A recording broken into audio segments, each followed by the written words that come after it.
Assalamualaikum warahmatullahi wabarakatuh. Perkenalkan, saya Andika Naval Pradita dari kelas 11 F7 presensi 5.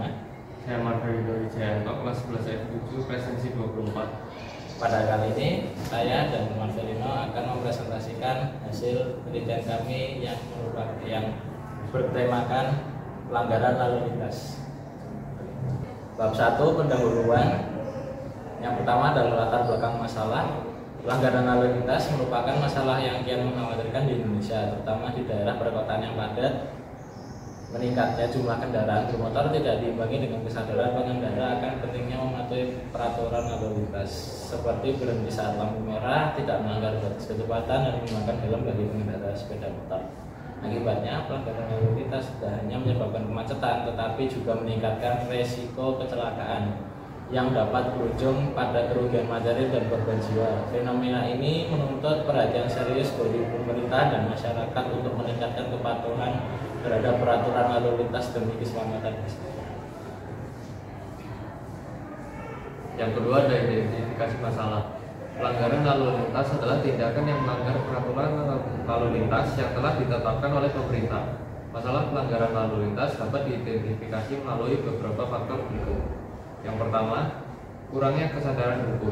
Banyak pengemudi yang kurang memahami atau tidak peduli terhadap aturan lalu lintas. Hal ini bisa disebabkan oleh kurangnya pendidikan tentang keselamatan jalan raya atau ketidakpedulian terhadap peraturan. Yang kedua, ada kendaraan yang tidak layak jalan. Banyak kendaraan yang tidak layak jalan namun tetap digunakan, seperti kendaraan yang tidak memiliki lampu sein yang berfungsi, ban gundul, atau rem yang tidak baik. Yang ketiga, kelengkapan administratif. Banyak pengendara yang tidak memiliki surat izin mengemudi atau SIM, STNK yang sah, atau tidak memperpanjang pajak kendaraan. Yang keempat, ada penggunaan jalan yang tidak tepat. Contohnya termasuk parkir di tempat yang tidak semestinya, melanggar rambu-rambu lalu lintas, berkendara melawan arah, atau menggunakan trotoar untuk berkendara. Yang kelima, kebut-kebutan dan balap liar. Fenomena ini sering terjadi di jalan-jalan tertentu yang sepi atau di kawasan perkotaan pada malam hari, yang tidak hanya mengancam keselamatan pelaku tetapi juga pengguna jalan lainnya. Yang keenam, ada penggunaan ponsel saat berkendara. Banyak pengemudi yang menggunakan ponsel saat mengemudi, yang mengurangi konsentrasi dan meningkatkan risiko kecelakaan. Yang ketujuh, pengaruh alkohol dan narkoba. Mengemudi di bawah pengaruh alkohol atau narkoba mengurangi refleks dan kemampuan pengemudi untuk membuat keputusan yang tepat yang sangat berbahaya di jalan raya. Yang kedelapan, kurangnya infrastruktur yang memadai. Kondisi jalan yang buruk, lampu lalu lintas yang tidak berfungsi, atau rambu yang kurang jelas juga bisa menyebabkan pelanggaran lalu lintas. Mengidentifikasi masalah ini penting untuk merumuskan kebijakan yang efektif, seperti peningkatan pendidikan keselamatan jalan raya, penegakan hukum yang lebih ketat, perbaikan infrastruktur, dan kampanye kesadaran masyarakat. C atau rumusan masalah. 1. Bagaimana faktor-faktor penyebab utama terjadinya pelanggaran lalu lintas. 2. Sejauh mana kesadaran dan pengetahuan masyarakat tentang aturan lalu lintas memengaruhi tingkat pelanggaran lalu lintas. 3. Apa dampak dari pelanggaran lalu lintas terhadap keselamatan pengendara. 4. Bagaimana efektivitas penegakan hukum oleh pihak kepolisian dalam mengurangi pelanggaran lalu lintas. Yang kelima, apa saja strategi yang dapat diimplementasikan untuk mengurangi pelanggaran lalu lintas. Yang D ada tujuan penelitian. Yang pertama, tujuan penelitian ini adalah menyelesaikan tugas penelitian dari mata pelajaran sosiologi. Yang kedua, menjawab rumusan-rumusan masalah yang sudah dibuat. Yang ketiga, mengaji masalah tentang pelanggaran lalu lintas. Yang keempat, menemukan jawaban yang sesuai dengan rumusan masalah dan memberikan solusi terhadap masalah tersebut. Bab 2 atau kajian pustaka. Pertama adalah pengertian pelanggaran lalu lintas menurut pasal 1 Undang-Undang Nomor 22 Tahun 2009 tentang lalu lintas dan angkutan jalan didefinisikan sebagai gerak kendaraan dan orang di ruang lalu lintas jalan sebagai prasarana yang diperuntukkan bagi gerak pindah kendaraan, orang atau barang yang dapat jalan dengan fasilitas mendukungnya. B atau penelitian relevan. Yang pertama, pengertian lalu lintas. Menurut Muhammad Ali, lalu lintas adalah jalan bolak-balik perjalanan di jalan. Ramdhani juga menguraikan pengertian tentang lalu lintas, yaitu gerak pindah manusia dengan atau tanpa alat gerak dari suatu tempat ke tempat yang lain. Berdasarkan pengertian dan definisi di atas, dapat diartikan bahwa lalu lintas ialah setiap hal yang berhubungan dengan sarana jalan umum sebagai sarana utama untuk tujuan yang ingin dicapai. Lalu lintas dapat diartikan sebagai hubungan antara manusia dengan atau tanpa disertai alat penggerak dari suatu tempat ke tempat yang lain dengan menggunakan jalan sebagai ruang gerak. 2. Pengertian pelanggaran lalu lintas. Panggil Naning menjelaskan bahwa yang dimaksud dengan pelanggaran lalu lintas jalan adalah perbuatan atau tindakan yang bertentangan dengan ketentuan peraturan perundangan lalu lintas. Pelanggaran yang dimaksud adalah pelanggaran yang sebagaimana diatur dalam pasal 105 Undang-Undang Nomor 22 Tahun 2009 yang berbunyi: A. Berperilaku tertib, B. Mencegah hal-hal yang dapat merintangi, membahayakan keamanan dan keselamatan lalu lintas dan angkutan jalan atau yang dapat menimbulkan kerusakan jalan. Untuk memahami tentang pelanggaran lalu lintas lebih terperinci, maka perlu dijelaskan terlebih dahulu mengenai pelanggaran itu sendiri. Dalam Kitab Undang-Undang Tindak Pidana KUHP, tindak pidana dibagi atas kejahatan, misdrift, dan pelanggaran overtrading. Mengenai kejahatan itu sendiri di dalam KUHP diatur dalam buku 2, yaitu tentang kejahatan. Sedangkan pelanggaran diatur pada buku 3, yaitu tentang pelanggaran.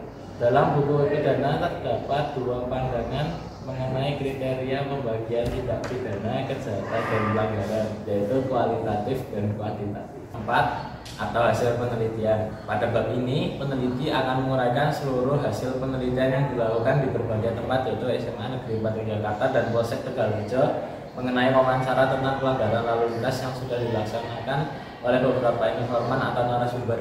Hasil penelitian dan pembahasan penelitian dijabarkan atau dibahas melalui sistematika sebagai berikut. A. Hasil penelitian. 1. Deskripsi lokasi penelitian. 2. Deskripsi responden penelitian. 3. Deskripsi waktu dan tempat penelitian. Dan 4. Deskripsi hasil penelitian. B. Pembahasan hasil penelitian. 1. Deskripsi lokasi penelitian. Penelitian dilakukan di berbagai tempat, yaitu SMA Negeri 4 Yogyakarta, Jalan Magelang, Jalan Karangmarulor, Karangmaru, Kecamatan Tegalrejo, Kota Yogyakarta, Daerah Istimewa Yogyakarta, dan Polsek Tegalrejo, Jalan Magelang, Jalan Karangmarulor, Karangmaru, Kecamatan Tegalrejo, Kota Yogyakarta, Daerah Istimewa Yogyakarta. Deskripsi responden penelitian. Yang pertama, ada Bapak Roy disamarkan, status sebagai anggota kepolisian Polsek Tegalrejo. Yang kedua ada Satriawan Budi Utama, siswa kelas 11 SMA Negeri 4 Yogyakarta. Yang ketiga ada Ade Tegar Saputra, MPD, guru SMA Negeri 4 Yogyakarta.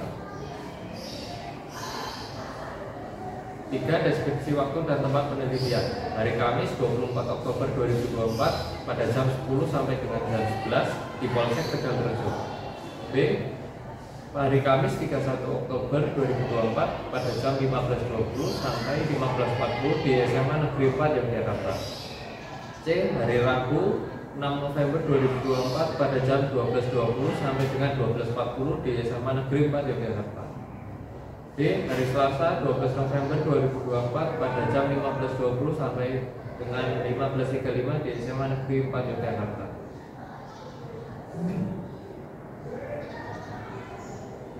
4. Deskripsi hasil penelitian. Berikut akan diuraikan deskripsi hasil dari kegiatan penelitian.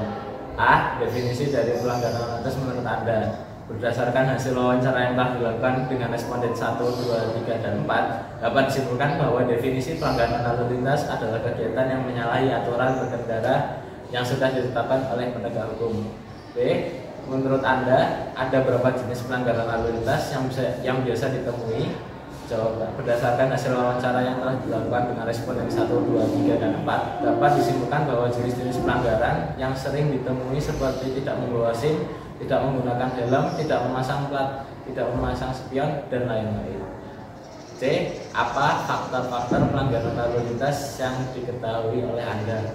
Berdasarkan hasil wawancara yang telah dilakukan dengan responden 1, 2, 3, dan 4, dapat disimpulkan bahwa ada faktor-faktor yang menjadi penyebab terjadinya pelanggaran lalu lintas seperti kurangnya kewaspadaan atau kesadaran dalam berkendara, terburu-buru sehingga melakukan tindakan arogan, berkendara dalam pengaruh minuman beralkohol, dan lain-lain.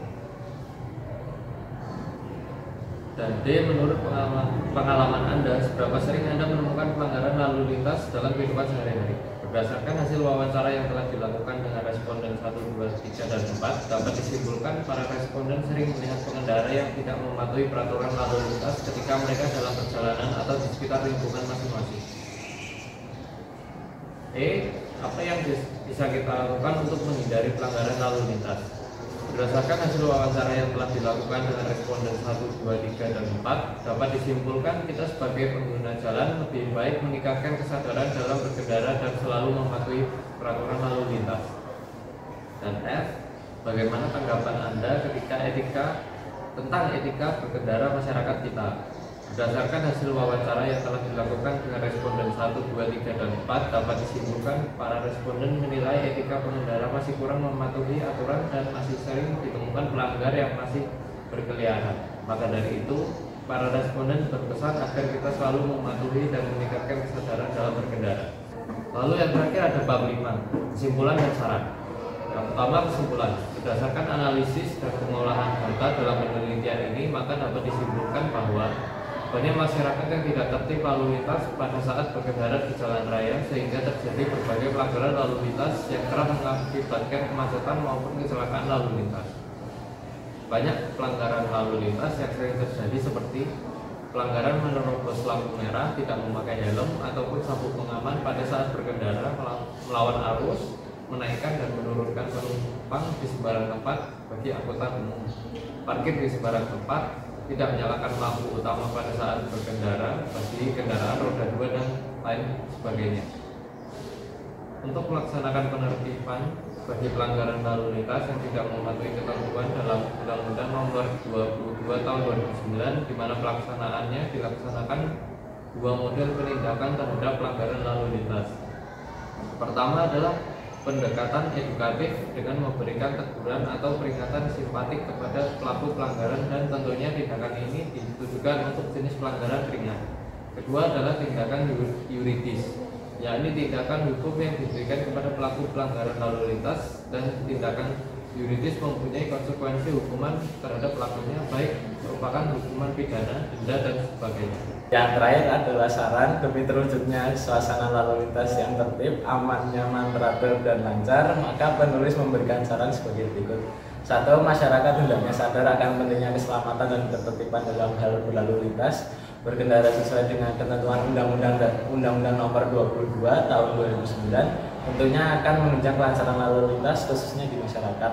Kedua, diharapkan kepada pihak kepolisian untuk terus melakukan sosialisasi tentang Undang-Undang Nomor 22 Tahun 2009 agar memupuk kesadaran masyarakat dalam memahami dan menaati peraturan tersebut. Selain itu, pihak kepolisian juga diharapkan untuk bekerja semaksimal mungkin agar peran kepolisian dalam mengimplementasikan Undang-Undang Nomor 22 Tahun 2009 dapat dijalankan dengan baik dan maksimal untuk mewujudkan lalu lintas yang tertib, nyaman, dan aman. 3. Pihak pemerintah Kota Yogyakarta juga seharusnya memperhatikan dan membenahi sarana dan prasarana lalu lintas demi kelancaran berlalu lintas di Kota Yogyakarta, karena sarana dan prasarana merupakan faktor penting demi terwujudnya lalu lintas yang tertib, aman, dan nyaman. 4. Selain itu diharapkan agar semua, baik itu masyarakat, polisi, dan pemerintah saling peduli dan bekerja sama dalam mewujudkan lalu lintas yang tertib, aman, dan nyaman. Sekian dari kami, kurang dan salahnya saya mohon maaf. Terima kasih. Wassalamualaikum warahmatullahi wabarakatuh.